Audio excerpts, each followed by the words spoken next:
किसान भाइयों नमस्कार। स्वागत है आपका कार्यक्रम कृषि दर्शन में। मैं हूं विपिन यादव। हर दिन के भांति आज भी हम आपके बीच में उपस्थित हो चुके हैं खेत खलिहान से जुड़ी हुई बहुत सारी महत्वपूर्ण जानकारियों के साथ में।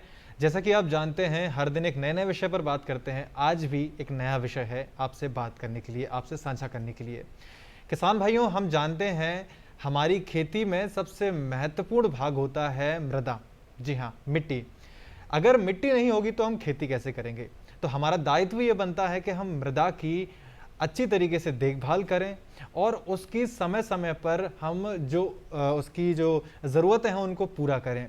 तो इसी उद्देश्य के साथ में आज हमारा कार्यक्रम हम यहाँ पर लेकर आए हैं और आज का हमारा जो विषय है उसके बारे में अगर हम बात करें तो विषय है हमारा टिकाऊ खेती में समन्वयक पोषक प्रबंधन। जी हाँ, इसके बारे में हम बात करेंगे और इस विषय पर ज़्यादा चर्चा करने के लिए हमारे साथ आज मौजूद हैं श्री अशोक कुमार पात्रा जी, जो कि निदेशक हैं भारतीय मृदा विज्ञान संस्थान भोपाल से। सर, सबसे पहले तो बहुत बहुत स्वागत है आपका। नमस्कार। तो किसान भाइयों, अब मैं जो आपके सवाल मुझे पता है आपके दिमाग में आ रहे होंगे बहुत सारे कि इस विषय को लेकर हम क्या कुछ देख सकते हैं। तो सबसे पहले तो सर मैं पूछना चाहूँगा कि विषय क्या है टिकाऊ खेती में जो समन्वयक पोषक प्रबंधन है, ये क्या विषय है और क्या हम मैसेज देना चाहते हैं किसान भाइयों को? किसान भाइयों, आप सबको नमस्कार। ये बहुत ही अच्छा प्रश्न है। जो टिकाऊ खेती है, सस्टेनेबल एग्रीकल्चर, वो है कि हम जो खेती करते हैं, सालों साल खेती कर रहे हैं, पैदावार ले रहे हैं और हमारा जो मांग है, चाहिदा है, डिमांड है कि हर साल हमारा प्रोडक्शन बढ़ते जाए।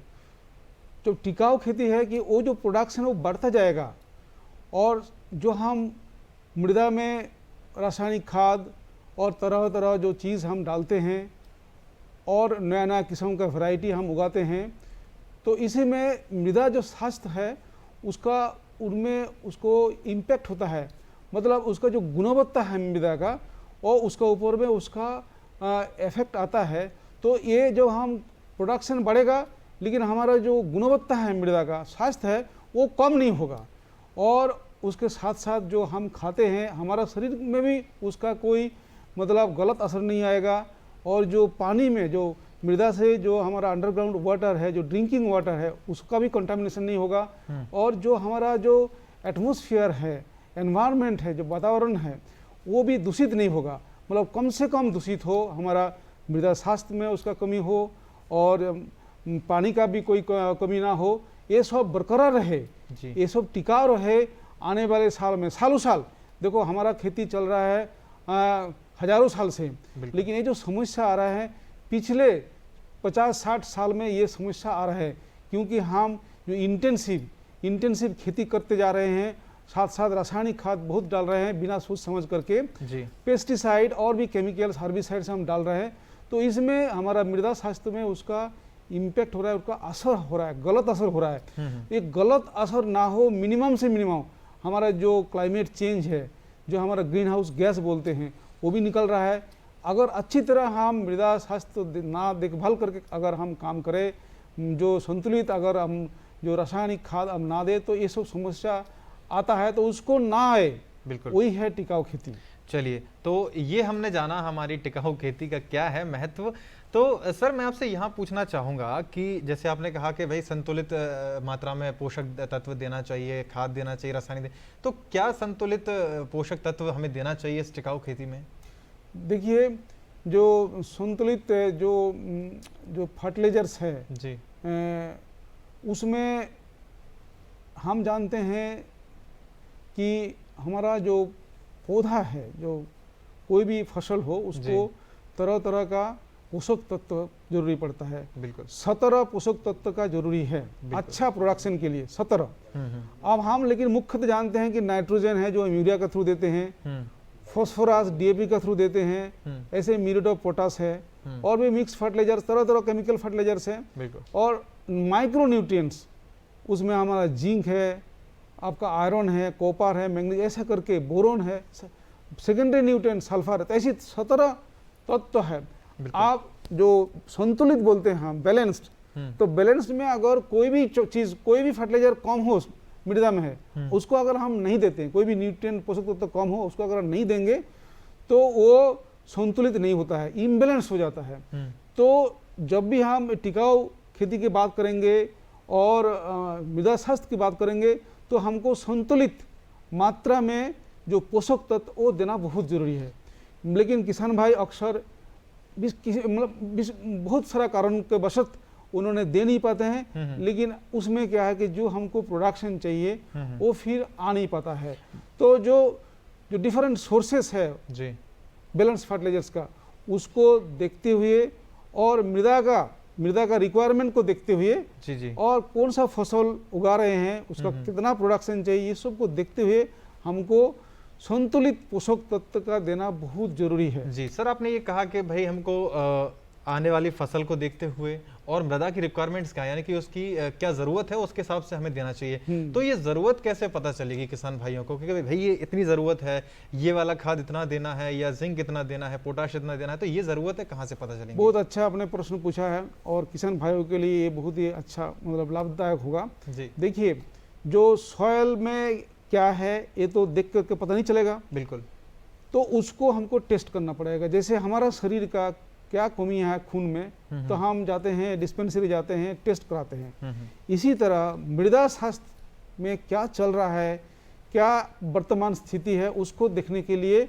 हमको सॉइल टेस्टिंग जो लेबोरेटरीज है उनके साथ कांटेक्ट करना पड़ेगा। स्टेट में, डिस्ट्रिक्ट में, ब्लॉक लेवल में ये सॉइल टेस्टिंग लेबोरेटरीज है, वहाँ जाकर मिट्टी का नमूना सही तरीका से ले जा करके और सॉइल टेस्टिंग लेबोरेटरी में हम देंगे, तो उन्होंने एनालिसिस करेंगे और जितना मैंने बताया, जितना मूल जो मेन जो न्यूट्रिएंट्स है, पोषक तत्व है, उसको उन्होंने एनालिसिस करते हैं और एक हमको रिपोर्ट देंगे। तो यही तो है जो मृदा, जो आजकल सॉइल हेल्थ कार्ड, मृदा स्वास्थ्य जो कार्ड है, जो गवर्नमेंट का, हमारा ऑनरेबल प्राइम मिनिस्टर जी का जो एक मिशन है हमारा देश के लिए कि हर किसान को उनका जो मृदा स्वास्थ्य को कार्ड मिले और मिला है, तो उसको देख करके और वो हमको जो फर्टिलाइजर्स है, रासायनिक जो फर्टिलाइजर्स है वो देना जरूरी है ताकि कोई भी चीज़ का कमी ना हो। तो एक तो कैसे करें, और दूसरी बात है जब हम जो समन्वयक जो हम पोषक तत्व की बात कर रहे हैं, इसमें इंटीग्रेटेड न्यूट्रिएंट मैनेजमेंट है। एक तो हमने जान लिया कि हमारा मृदा में क्या स्थिति है, ये बहुत जरूरी है। आने वाले टाइम में अगर हम बिना जान करके देंगे तो हमारा जो लागत है केमिकल फर्टिलाइजर्स कॉस्टली है, उसको हमको ज़्यादा देना नहीं है, उसको मिनिमम करना है, मिनिमम, ताकि अगर वो ज़्यादा देंगे तो हमारा जो मृदा का स्वास्थ्य में हानि होगा, वातावरण दूषित होगा, पानी में उसका कंटामिनेशन होगा, कहीं कहीं समस्या है। तो जान करके अगर हम देते हैं उसको, तो उसमें एक तो आपका लागत में कम होगा, तो आपका मुनाफा ज़्यादा होगा और उसके बाद आपका प्रोडक्शन बढ़ेगा। और जो समन्वयक बात हम किया है, जो मूल मुद्दा है इसमें, उसमें एक तो रासायनिक जो हमारा ये है फर्टिलाइजर्स है, केमिकल फर्टिलाइजर्स है, उसके बाद जो जैविक है, जैविक जो हमारा पदार्थ है जो कंपोस्ट का आकार में, बिल्कुल ये बहुत जरूरी है आज का टाइम में। हम ऑर्गेनिक फार्मिंग की बात कर रहे हैं कि ज़्यादा से ज़्यादा ऑर्गेनिक फार्म में वहाँ का जो प्रोडक्ट है जो हमारा वो अच्छा है, तो वो रासायनिक खाद दे हम से 25 to 30% दे दो रासायनिक खाद, और अगर आपका जैविक खाद नहीं है चलो 50% दे दो, लेकिन जैविक खाद देना है, ये बहुत जरूरी है। क्योंकि जो सूक्ष्म तत्व है, माइक्रो न्यूट्रिएंट्स है, हमारा जैसे मध्य प्रदेश का जो मृदा में 50 से ज़्यादा शतांश परसेंट, 50% से ज़्यादा मृदा में जिंक का कमियाँ हो गया। जिंक अगर कमियाँ होता है तो प्रोडक्शन नहीं होगा, फसल में जो हम खाते हैं अनाज, उसमें हमारा शरीर में जिंक कमी होगा, बच्चे का कद बढ़ेगा नहीं, कई तरह तरह बीमारी, आयरन कम होगा तो आपका एनीमिया हो जाएगा, लेडीज में बहुत एनीमिया है। जो भी कुछ हम खा रहे हैं, हम जो है ना वो मृदा से है, मृदा में कमियां हुआ हमारा शरीर में कमियां होगा। तो ये जो जैविक खाद है जिसमें सूक्ष्म तत्व भी है वो हमको देना, उसमें अगर देते हैं तो उसमें उसका पूरा करता है। चलिए, तो ये बहुत महत्वपूर्ण विषय है क्योंकि मृदा स्वास्थ्य का हम ध्यान नहीं रखेंगे तो सीधा असर हमारे स्वास्थ्य पे भी पड़ेगा। फिलहाल रुकते हैं ब्रेक के लिए, ब्रेक के बाद फिर मुलाकात होगी।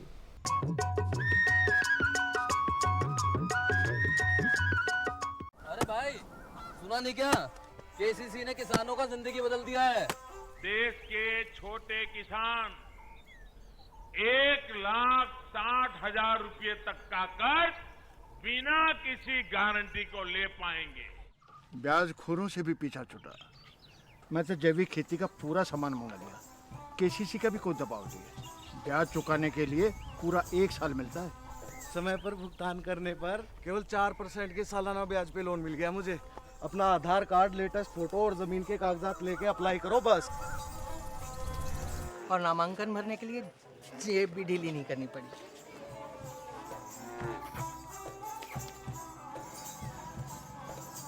चाचा, उधार चुकाने के 24 घंटे के बाद उतने ही पैसे वापस निकाल सकते हैं। केसीसी ने किसानों की जिंदगी वाकई बदल दी है। तो आप भी किसान क्रेडिट कार्ड अपनाएं और सहजता से ऋण पाएं। अरे सुन तो। मुझे क्या सुनाना चाहते हो? जो सुनाओ मेरी सौतन को। किसको? अरे वही तुम्हारा मोबाइल फोन जिससे सुबह शाम दिन रात चिपके रहते थे और कहते थे किसान कॉल सेंटर से बातें हो रही हैं। अच्छा ये बात है। हाँ, क्यों? क्या हुआ? अब बात नहीं होती क्या? अब तो झट से बात हो जाती है। संबंधी समस्याओं का अपनी भाषा में तुरंत हल पाने के लिए पूरे भारत में किसी भी फोन से हेल्पलाइन नंबर पर संपर्क करें। किसानों का दोस्त किसान कॉल सेंटर।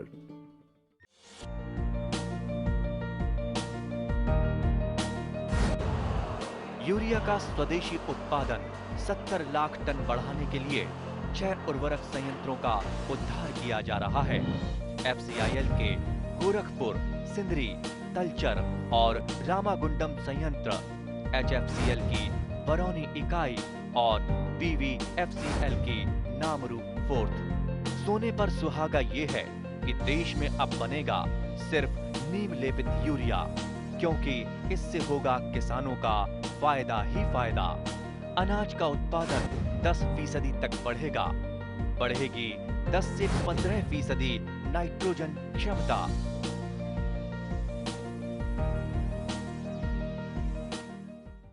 सर, मैं एक पूछना चाहूँगा, आपने ब्रेक से पहले बात कही थी, बहुत सारे किसान भाइयों का ये सवाल है कि वो रासायनिक को लेके अगर वो खेती करते हैं, कर भी रहे हैं, अब जैसे कि सरकार का भी आह्वान हो रहा है कि भाई जैविक खेती की आप भी बहुत ज़्यादा मेहनत कर रहे हैं, आप लोग भी कि जैविक पे आओ, बायो फर्टिलाइजर्स यूज़ करो।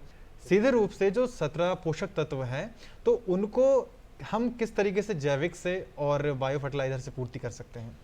देखो, ये बड़ा अच्छा आपका प्रश्न है जी। इसमें जैसे हमने बताया 17 पोषक तत्व का जरूरी है।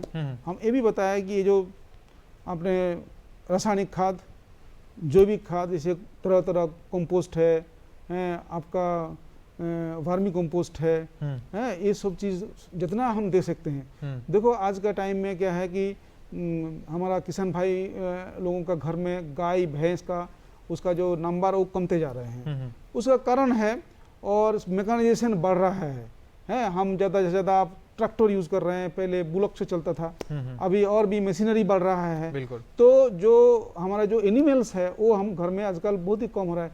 ये एक्चुअली जैसे हमने बताया कि इंटीग्रेटेड न्यूट्रिएंट मैनेजमेंट, समन्वयक पोषक तत्व का मतलब अरेंजमेंट करना। तो ऐसे ही जो इंटीग्रेटेड फार्मिंग की बात आजकल हो रहा है, इंटीग्रेटेड फार्मिंग। तो इंटीग्रेटेड फार्मिंग में क्या हुआ है कि हर चीज़ हमारा खेती में रहना चाहिए। आपका जो धान गेहूं के साथ साथ आपका एक तालाब होना चाहिए, जो आपका सबसे नीचे जाएगा, ज़मीन में एक तालाब करना चाहिए, ताकि तालाब का पानी आपका ज़रूरी बहुत है। साथ साथ आपका कोई वृक्ष मतलब ट्री, एग्रोफोरेस्ट्री की बात करते हैं, जो ट्री है वो रखना चाहिए, ताकि कोई फल वाला ट्री होना चाहिए, ताकि जैसे आजकल आम आ रहे हैं, फिर जामुन, ऐसे ही तरह तरह। तो आपका कोई मछली भी पाल लिया, कोई हानि भी, तो ये अगर रखेंगे, ये भी एक समन्वय अगर करेंगे तो आपको जो उसका जो अवशेष है, आपका क्रॉप रेसिड्यूज। दुख की बात ये है कि हम ना अभी हमारा मध्य प्रदेश में पंजाब के बाद ज़्यादा से ज़्यादा हम क्रॉप रेसिड्यूज जो फसल का अवशेष है, नरबाई, वो हम जला दे रहे हैं। तो ये आप देखिए, जो जमीन से हम लिए हैं, जो चीज़ हम जमीन से लिए हैं वो जमीन में वापस जाना चाहिए। हमारे लिए जो ग्रेन है, जो दाना है, जो गेहूं है, ये सब जो खाने का चीज़ हम ले लिया, लेकिन जो अवशेष है जो खेती में वापस करना था उसको हम जला देते हैं। ये कितना दुख की बात है। अगर वो अगर हम जला दिया तो जितना भी न्यूट्रिएंट्स है वो हवा में उड़ जाएगा। उसको वापस देना है नीचे मिट्टी में, ताकि जो कार्बन है वो कार्बन अगर हमारा मृदा में रहे तो हमारा जो जैविक जो जीव है, सूक्ष्म जीव, जो कोटि कोटि सूक्ष्म जीव है, बृहद जीव भी है, उसके लिए खाना मिल जाए। तो हमारे लिए खाना मिला जमीन से, लेकिन जमीन को खाना हम कहाँ दे रहे हैं? अगर हम नहीं देंगे तो सूक्ष्म जीव मर जाएगा, सूक्ष्म जीव मर गया तो हमारा जमीन बंजर हो जाएगा। ये बहुत ही ज़्यादा चिंता की विषय है। और किसान भाई, ये क्योंकि आप ही धरती पुत्र है और आप ही को ये चीज़ समझना है, जानना है और करना है। सर बहुत बहुत धन्यवाद आपका इतनी महत्वपूर्ण जानकारी हमारे किसान नमस्कार भाइयों को दी। नमस्कार नमस्कार। तो किसान भाइयों फिलहाल इतना ही आज के लिए। अगले अंक में फिर मुलाकात होगी एक महत्वपूर्ण विषय के साथ में। तब तक के लिए नमस्कार।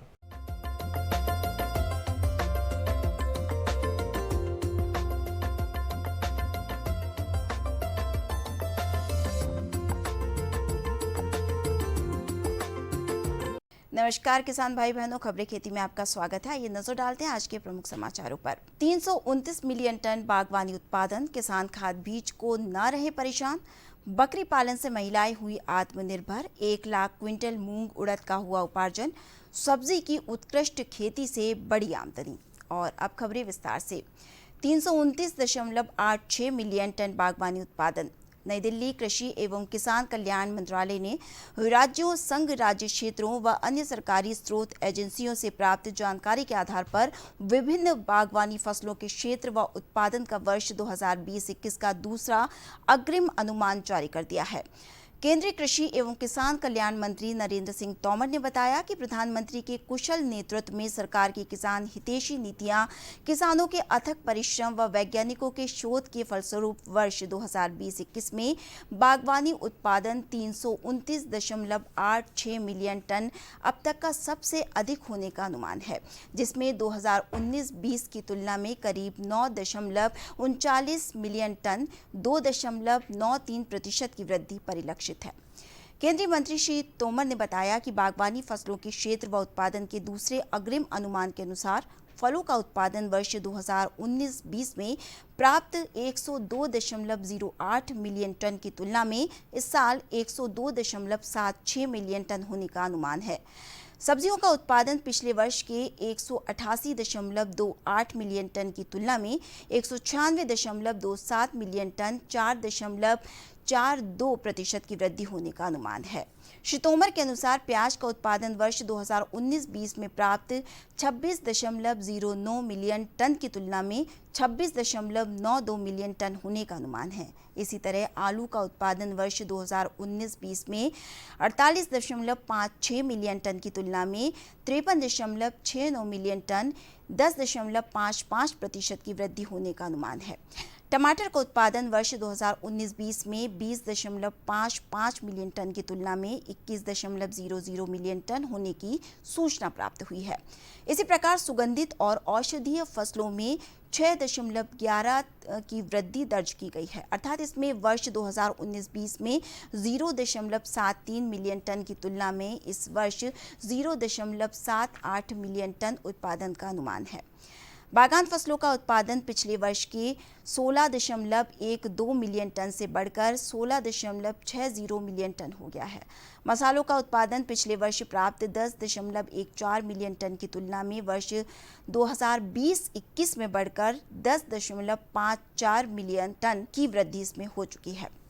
किसान खाद बीज को न रहे परेशान। मुरैना प्रदेश के उद्यानिकी खाद्य प्रसंस्करण राज्य मंत्री स्वतंत्र प्रभार और मुरैना जिले के प्रभारी मंत्री भारत सिंह कुशवाहा ने कलेक्टर सहित कृषि से जुड़े सभी अधिकारियों से कहा है कि खरीफ फसल के दौरान किसानों को खाद बीज की परेशानी नहीं होना चाहिए। इस बात की भी कड़ी नजर रखी जाए कि नकली खाद बीज का विक्रय ना हो, लोगों की जायज समस्या का निराकरण तत्परता के साथ हो, पीड़ितों को समय समय पर न्याय मिले, लोगों को अपनी समस्या के निराकरण के लिए इधर उधर नहीं भटकना पड़े। प्रशासन इस पर विशेष ध्यान दे। बकरी पालन से महिलाएं हुई आत्मनिर्भर। दतिया बकरी पालन व्यवसाय से महिला आर्थिक रूप से आत्मनिर्भर की ओर बढ़ रही हैं। इन महिलाओं ने गांव में बैठकर विचार विमर्श किया कि क्यों न अपना स्वयं का व्यवसाय हो। सभी महिलाओं ने एक ही स्वर में निर्णय लिया कि गांव में बकरी पालन की अनुकूल परिस्थिति को देखते हुए बकरी पालन का व्यवसाय शुरू करें। इसके लिए महिलाओं ने मध्य प्रदेश के राज्य ग्रामीण आजीविका मिशन के कार्यालय में जाकर अधिकारी से संपर्क कर बकरी पालन से संबंधित जानकारी एवं मार्गदर्शन लिया। महिलाओं ने सीता माता स्व सहायता समूह का गठन कर बकरी पालन का निर्णय लिया। ये महिला समूह से जुड़ी समूह की पहली बार में 13,000 रुपए की चक्री राशि प्राप्त हुई है, जबकि द्वितीय राशि सामुदायिक निवेश के रूप में 75,000 का ऋण भी मिला। इस राशि से समूह की महिलाओं ने छोटी छोटी गतिविधियां शुरू की हैं। समूह की अच्छी स्थिति को देखते हुए 1 वर्ष पश्चात मध्यांचल ग्रामीण बैंक की मदद से नगद साख सीमा के रूप में 39,000 रुपए की राशि ऋण के रूप में प्राप्त हुई है और समूह की महिलाओं द्वारा अपने अंशदान के रूप में 21,000 रुपए मिलाकर कुल 70,000 रुपए में 11 बकरियां खरीदी गईं। पशुपालन विभाग के समन्वय से इन महिलाओं का बकरी पालन व्यवसाय आज बकरी पालन बेहतर ढंग से संचालित हो रहा है। अब ये महिलाएं समूह से जुड़कर बकरी पालन व्यवसाय की बारीकी भी उनको बताई गई है और आत्मनिर्भरता की ओर वे बढ़ रही हैं। अब इनके परिवार की स्थिति में भी बदलाव आना शुरू हो गया है। 1 लाख क्विंटल मूंग उड़द का उपार्जन। जबलपुर राज्य प्रशासन के निर्देशानुसार समर्थन मूल्य पर किसानों से ग्रीष्मकालीन मूंग और उड़द खरीदी की चल रही प्रक्रिया के तहत जिले में अभी तक 3,500 किसान से 1,05,595 क्विंटल मूंग तथा 23 किसानों से 526 क्विंटल उड़द का उपार्जन किया जा चुका है। जिला सूचना विज्ञान अधिकारी आशीष शुक्ला के अनुसार खरीदी गई मूंग और उड़द में से 79,253 क्विंटल मूंग तथा 381 क्विंटल उड़द का परिवहन किया जा चुका है। श्री शुक्ला ने बताया कि मूंग और उड़द के उपार्जन के लिए प्रत्येक खरीदी केंद्र से प्रतिदिन 60 किसानों को SMS भेजे जा रहे हैं। अभी तक ऐसे लगभग 14,000 किसानों को SMS भेजे जा चुके हैं, जिनका सत्यापन हो चुका है। किसानों से समर्थन मूल्य पर ग्रीष्मकालीन मूंग एवं उड़द के उपार्जन के लिए 19 खरीदी केंद्र स्थापित किए गए हैं। सब्जी की उत्कृष्ट खेती से बड़ी आमदनी। सागर उन्नत एवं प्रगतिशील किसानों के खेतों का निरीक्षण किया। निरीक्षण के दौरान किसानों के द्वारा पैदा की जा रही सब्जी एवं अन्य फसलों के बारे में विस्तार से कलेक्टर श्री सिंह ने किसानों से जानकारी प्राप्त की। कलेक्टर श्री सिंह ने युवा एवं प्रगतिशील कृषक आकाश चौरसिया, कौशल पटेल, धर्मेंद्र यादव सहित अन्य किसानों के खेतों का निरीक्षण किया। निरीक्षण के दौरान उन्होंने 4 से 6 प्रकार के लिए बल्कि मल्टी क्राफ्ट पद्धति को भी देखा, जिसमें उन्होंने मेड़ों पर ड्रिप पद्धति से हल्दी एवं अदरक की खेती, विभिन्न प्रकार की भाजियों जिसमें पालक, मेथी, चना, चौरई एवं मचान के ऊपर कुंदरू एवं बेल वाली सब्जियों का भी परीक्षण किया। उन्नत किसान आकाश चौरसिया द्वारा जिले की अच्छी किस्म की गेहूं, चना, अरहर, मूंग पंजीयन हेतु KVK डॉक्टर यादव को निर्देशित किया है कि श्री चौरसिया द्वारा उत्पादित की जा रही विभिन्न प्रकार की फसल को पंजीयन कराया जाए और ब्रांडिंग के लिए भी प्रयास किए जाएं। कलेक्टर श्री सिंह ने कहा कि इस प्रकार से जिले की उन्नत एवं प्रगतिशील किसानों द्वारा विभिन्न प्रकार की सब्जियां एवं फसलों का जो उत्पादन किया जा रहा है, उनके माध्यम से न केवल वो आत्मनिर्भर बने बल्कि इसके माध्यम से अनेक व्यक्तियों को रोजगार भी उत्पन्न हो रहा है। इसलिए उन्होंने कृषि विभाग, उद्यान विभाग एवं कृषि विज्ञान केंद्र के अधिकारियों को निर्देशित किया है कि जिले की किसानों को इस प्रकार का प्रशिक्षण दिया जाए जिससे वह अपना एक फसल पैदा कर आत्मनिर्भर बनने के साथ रोजगार मुखी व्यवसाय कर सके। इस अवसर पर कृषि विभाग के उप संचालक BL मालवीय, कृषि विज्ञान केंद्र के वरिष्ठ वैज्ञानिक डॉक्टर KS यादव, उद्यानिकी विभाग के उप संचालक डॉक्टर SK रेजा, SK जैन, अनिल राय सहित अन्य विभागीय अधिकारी मौजूद थे। ऑक्सीजन प्लांट का किया लोकार्पण। मुरैना केंद्रीय कृषि मंत्री एवं मुरैना श्योपुर के सांसद नरेंद्र सिंह तोमर ने कहा है कि अभी भी हमें कोरोना के प्रति सचेत रहना है। हम ये ना समझें कि कोरोना चला गया है। देश के कई स्थान ऐसे हैं जहां अभी भी केस निकल रहे हैं। हम लापरवाही करते रहेंगे तो रोग बढ़ते जाएंगे और अस्पतालों में आवश्यक उपकरण कम पड़ जाएंगे। इसलिए हमें कोविड-19 नियमों का पालन करते हुए सावधानी बरतने की बहुत ज़्यादा आवश्यकता है। हम अस्पतालों में उपकरणों की कमी नहीं आने देंगे। ये बात उन्होंने जिला चिकित्सालय में JK टायर के सौजन्य से लगाए गए ऑक्सीजन प्लांट के लोकार्पण अवसर पर अतिथि बतौर कही। केंद्रीय मंत्री और प्रभारी मंत्री ने महिंद्रा के सौजन्य से मुरैना श्योपुर संसदीय क्षेत्र के लिए 10 एम्बुलेंस भेंट की। कार्यक्रम के दौरान Amit Shekhar, CMHO doctor AD Sharma, civil surgeon doctor Vinod Gupta सहित बड़ी संख्या में गणमान्य नागरिक स्वास्थ्य अधिकारी उपस्थित थे।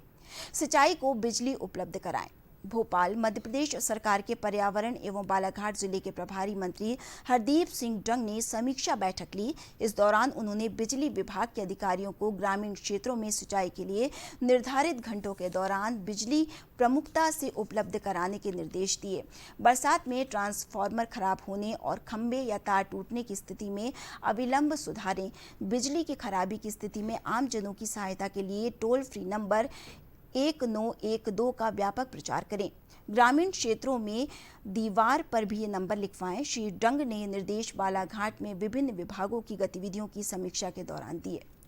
तो किसान भाई बहनों, आज के समाचारों में फिलहाल इतना ही। आज्ञा दीजिए, नमस्कार।